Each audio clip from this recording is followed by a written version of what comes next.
Assalomu alaykum hurmatli tomoshabinlar. Vakolat doirasida deputat nazorati o'tkazganimizda bizlarga kelib tushgan murojaatlar hamda materialni o'rganish uchun tuman mutasaddilariga yozma ravishda xat jo'natganmiz. Albatta 2026-yili 16-mart kuni tuman mutasaddilari tomonidan bizlarga javob xatida murojaatda ko'rsatilgan vajlaringiz obyektiv dalillar bilan o'z tasdig'ini topmadi deb menga javob xati yo'llashdi.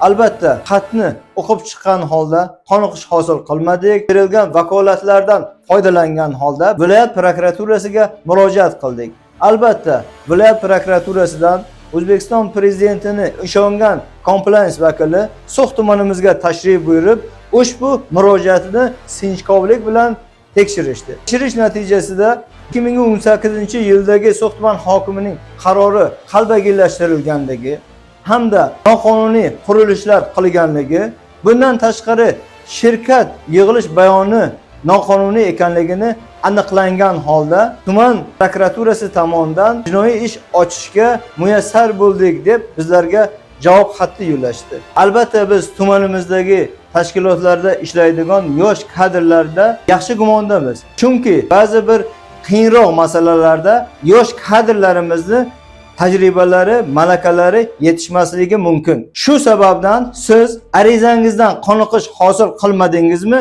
yuqori turuvchi organlarga murojaat qilishga qonunan haqlisiz. Albatta murojaat qilsangiz, xuddi mana shunday javoblar olishga muyassar bo'lasiz.